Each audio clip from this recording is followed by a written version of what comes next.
We're doing a new series we're calling Monkey Business, talking about the interpersonal relationships that we have in whatever organization you want to talk about. The church, of course, means so much to me, but it can be your job. It can be even your family, your community, wherever. Monkey business. We talked about a happy monkey in the first lesson. The second lesson, I want to focus on a happy zookeeper. A happy zookeeper. Let's talk about the different kinds of zookeepers that we see. The first one's what I'm going to call a monkey magnet. A monkey magnet. Now, you can see from the picture my friend drew for us that they're just attracting monkeys from every direction. Now, in every organization, it doesn't matter what that organization is, in every organization, we're going to have people like this, overzealous people, overeager people that take it upon themselves to feed other people's monkeys. And many times it's not because the monkey's not being provided for and cared for, it's overfeeding. It's getting involved in things where they have no responsibility and no authority, but they take it upon themselves. These are overachievers. Monkey magnets usually are motivated by an inferiority complex that compels them to overachievement. Now, this is a problem, as I said, in every organization, you're going to find this. People that take on too much, the monkey magnets. They're always looking for another monkey to feed because this is what builds their self-worth. I have to confess, when I was younger and had so much energy, I did this a lot of times. I got involved in things I should not have been involved in at all. And many times in the book of Deuteronomy, Moses is saying, in the morning you'll say, would to God it were evening. In the evening you'll say, would to God it were morning. Have you ever been in a situation like that? I mean, and you just say, what am I doing in this? And that I did that so many times, made that mistake. That's the monkey magnet. Usually these people have very good intentions. They've got a good heart. They mean well, but they become a real hazard to the organization. Now, here's the reasons why. Number one, they become a bottleneck to activity because the monkeys end up going underfed in their overcommitment. They've got too much on their plate, so they don't get all the monkeys fed. Now, it doesn't matter that you have good intentions. The monkey's still going to be complaining, going to be making a big fuss, and eventually, of course, there'll be worse problems than that. Number two, the work becomes a burden for overachievers because they're trying to carry too much. Now, again, you may not have this problem, but I certainly had this problem when I was younger, and my wife has helped me, and aging has helped me some, just, having to learn how to use my energy level more wisely. I don't have energy to waste or to burn now. I've got to use it properly. These are overachievers. And so because they're trying to carry too much, the work becomes exhausting. Exhausting. I used to live like that. In fact, I wouldn't even make puns about it. If you're not living on the edge, you're taking up too much space. But what I didn't realize was that not everybody was my friend. And one time I was on the edge and somebody pushed me over the edge. And it took me days and weeks to recover from that anxiety that I experienced, simply because I was exhausted and somebody pushed me too far. It's dangerous to live like that. Dangerous. Number three, overachievers ultimately will experience burnout. Burnout. Now, burnout is a common phrase that we hear a lot. We use it a lot, but the truth is, a lot of people talking about burnout don't know what burnout is. They wouldn't be burning their mouths so much if they really were burned out. They would not have the energy to do that. Burnout is different than simply being tired. See, by being tired, let me use this analogy. Being tired is like needing another tank of gas or needing your battery recharged. And all of us get there if we are doing our job efficiently. All of us are going to experience the times when we're tired and we need a time of refreshment. Even Jesus experienced that. Remember when he said, let's come apart and refresh ourselves? If Jesus needed that, how much more you and I do? But burnout, it's more than needing a tank of gas. Burnout is like needing a new engine.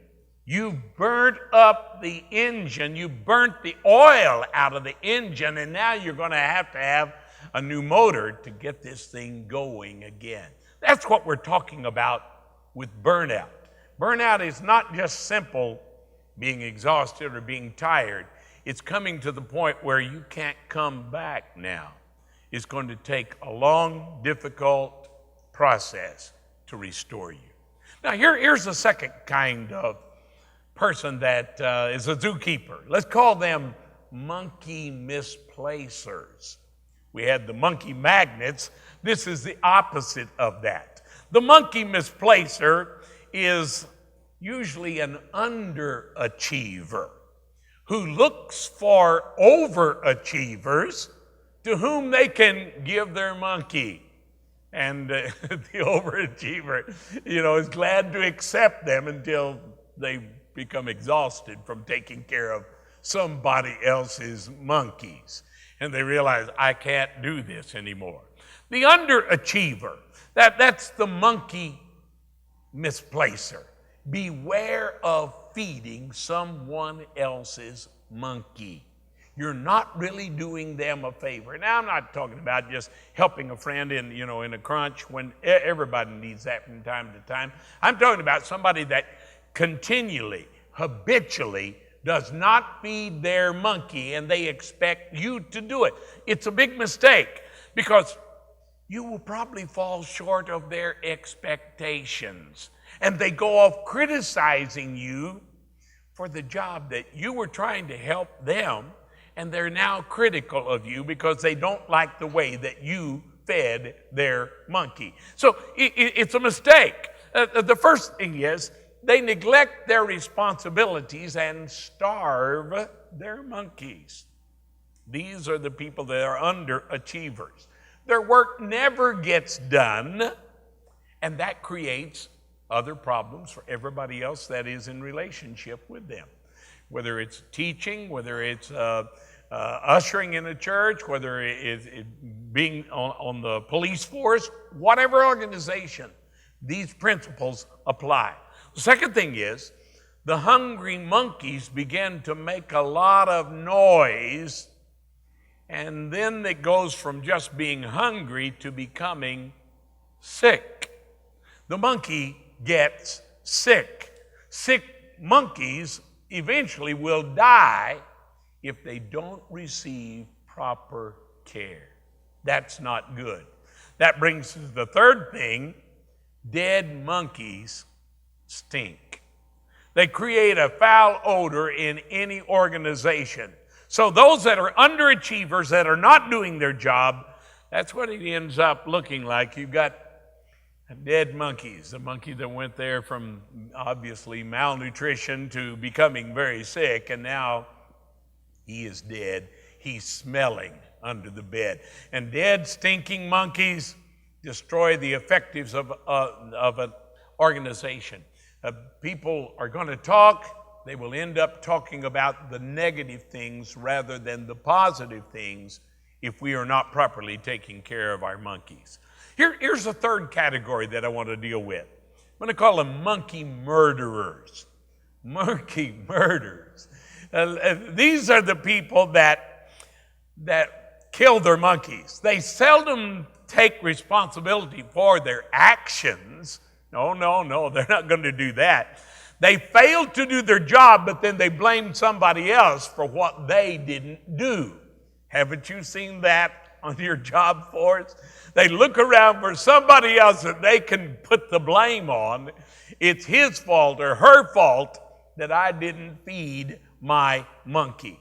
Now, the truth is, you don't have the authority to kill your monkey. That is not your authority. That's not delegated to you. Only the boss, the supervisor, has the authority to kill the monkey. If the job's going to be killed, it's not your place to kill it. And if you do so, then you become a monkey murderer. Now, let me give you some points here that go with this. Number one, monkey murderers usually talk with their superiors and ask for advice before they kill their monkey. Now, what are they doing? When they do this, they really don't want advice. And if you're in a leadership position, you need to take good warning here, because this will happen to you. I've certainly experienced it in my leadership. They don't want advice. They just want to implicate somebody else with the murder. In other words, when the dead monkey is discovered, the murder weapon will have the leader's fingerprints on it. Well, I talked to him and he said, and they will either take your words out of context, or they will take and twist the meaning of your words, or if you don't clearly, just emphatically state it, they would say, well, you didn't tell me.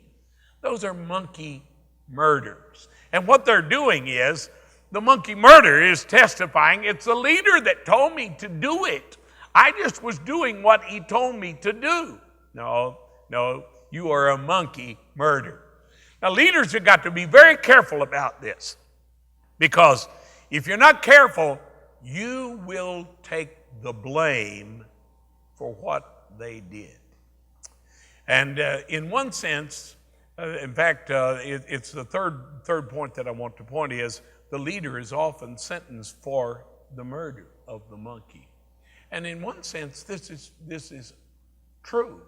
It's the right way it should be done, because leaders are responsible for those that are working under their authority. And that's why you have to be very careful in delegating the authority. Make sure you're giving it to someone that clearly understands the assignment, is able to deal with the assignment, and takes responsibility for that. Because otherwise, it comes back to you. Remember, the monkey's climbing, it'll come back and end up on your desk, and you're the one that gets the responsibility because this assignment was not done properly. Now, let me talk about another area. I'm going to call this monkey managers. Monkey managers. Monkeys should always be returned to their original owners to receive their proper care. Now, overachievers that are put in leadership positions many times will step in and they'll start doing it themselves. That's a mistake. That is a mistake. Because the person that you delegated the authority to is not learning anything from this. And they either need to be corrected and begin to feed their monkey, or they need to be replaced. If you cannot train them, and there's different reasons, we'll talk about reasons that people fail in feeding their monkeys, but the first thing that you should do is return the monkey to whoever's name. It's got a name tag. Turn it back to the original owner and let them be responsible for feeding the monkey. The leaders, what they need to do is coach and assist them. Whoever that they have given the responsibility of feeding this monkey, coach and assist them to carry out their own responsibilities. Don't take that upon yourself. Because let me give you some points here about good management. Good managers use authority in a positive way when assigning responsibilities. Authority is not a bad word. It's a good word. And those that are in leadership will use authority. You're delegating the authority that you have to them to see that this is done. Good management does that. Micromanagement is not a good way to lead. Number two, good leaders will quickly affirm others to care for their monkeys. What you're going to discover many times in leadership is many times people are insecure, and you don't recognize that at first. You don't realize that, and just an encouraging word, a good word. It's like the wise man said, a word that's fitly spoken is like apples of gold that's framed in silver. In other words, many times that's all it takes, because you're dealing with a good person. It's just some insecurity, and they're not sure about using their authority and exercising that and feeding the monkey. And so you just affirm them, encourage them, and many times that takes care of the problem. Number 3, they offer assistance when someone is struggling with a responsibility. I'm afraid that this is one of the areas where the church has failed miserably. And that is, we give assignments, but we never give training. We never equip the people to do the job. I think any time that we're going to give an assignment, we should be willing to give them the training they need to help them do whatever the responsibility is, to feed their monkey. Because it's a mistake to just, give somebody some lessons and say, go teach this class. How do you know if they got the training, the ability? Well, anybody can do that. I can remember hearing that in churches so many times. It's just the little kids. Anybody can teach the little kids. No, they can't. You're looking at number 1. I am not a good children's teacher. I do okay talking to adults. I do semi-okay talking with youth. I do terrible talking with children. Not everybody can do that. And so if you're going to assign it, you've got to give them whatever assistance they need. And if someone asks me to do a job and I'm not sure about it, I try to clarify the responsibility and the authority issue, and then I will say, can you give me some help? Can you train me? Can you mentor me? Can you show me the ropes? Show me how to do this? And if we're not willing to do that, we should not ask them to feed the monkey. They don't remove the monkey from others, or care for it themselves, but rather they help the one that's responsible. That's good monkey management. Now, here's another area that I want to talk about. Develop a servant's heart. A servant's heart. What do we mean by a servant's heart? A servant's heart is someone whose motive for work is humility.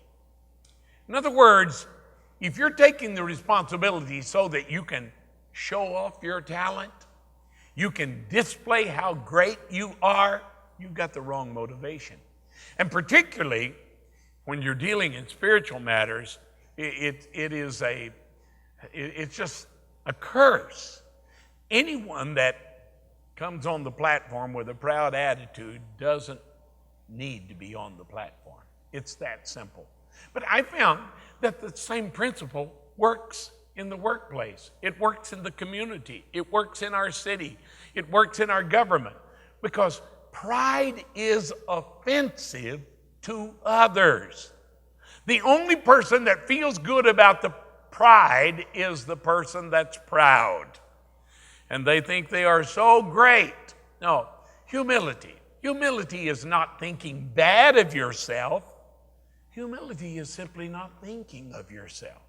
It's preferring others before yourself, or as I called it, a servant's heart.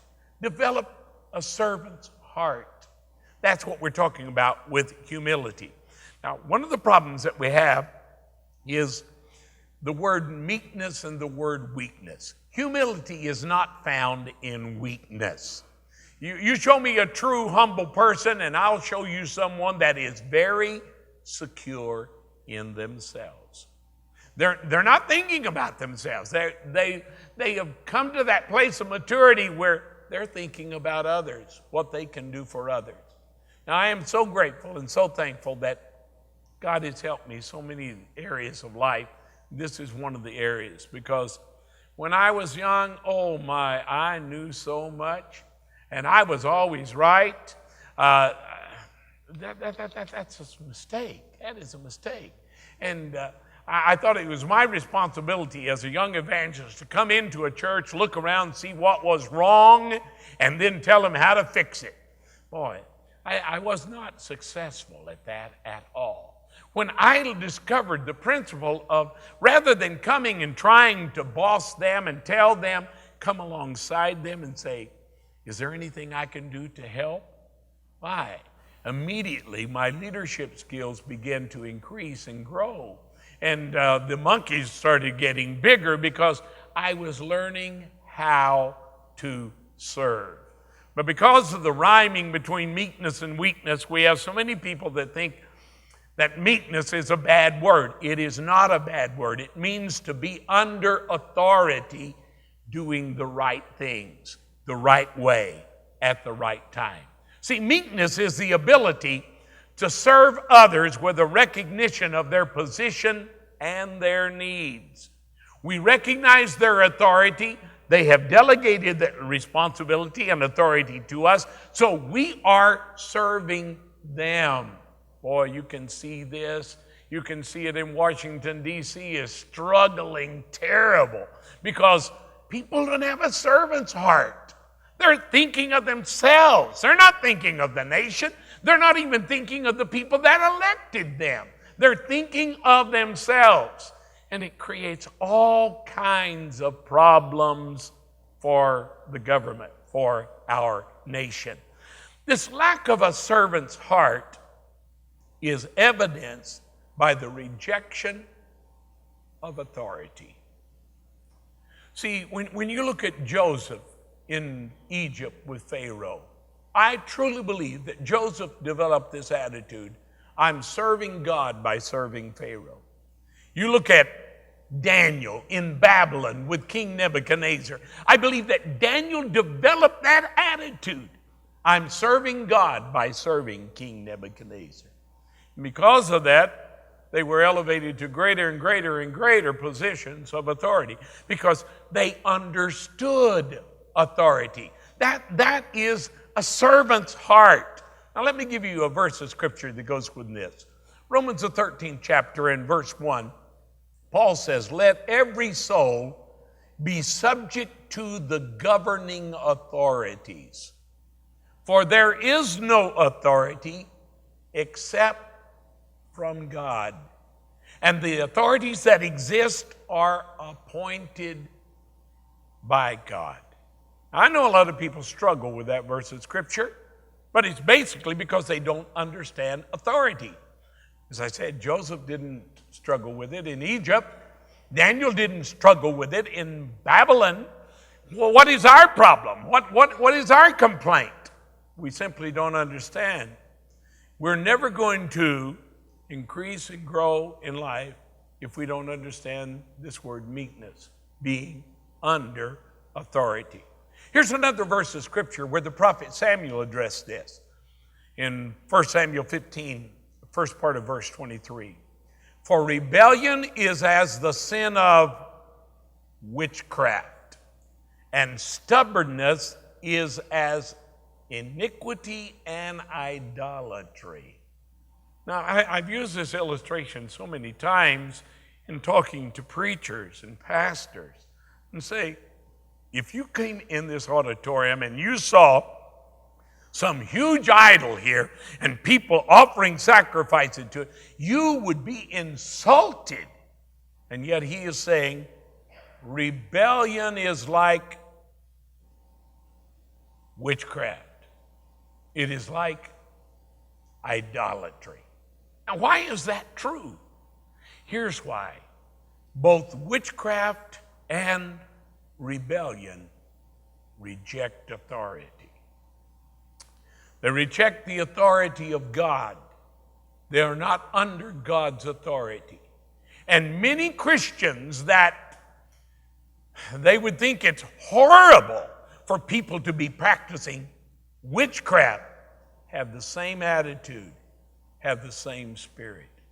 Well, I've seen it. I've seen people that they get so upset the moment that you mention in the book of Hebrews, the 13th chapter, he talks about spiritual leaders in the church, what we would call pastors, and he's saying, let every soul be subject to the rulers in the church, the spiritual leaders.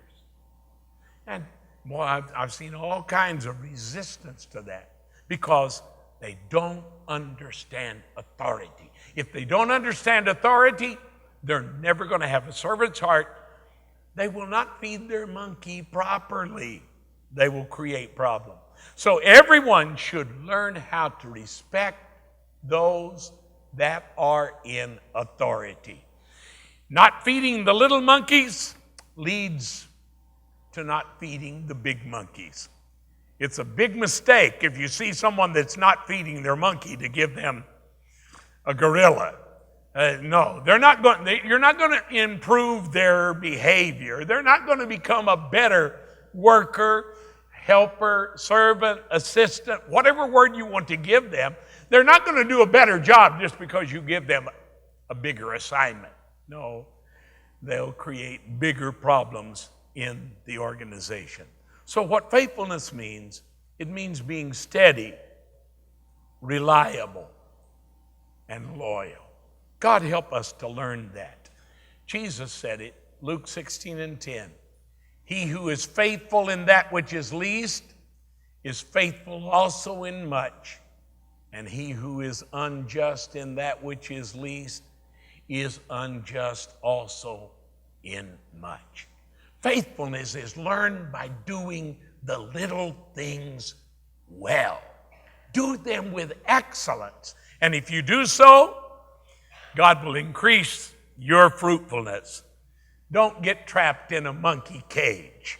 No, continue to do your job, do it properly, and God will continue to elevate you, and you will continue to grow in your journey with God.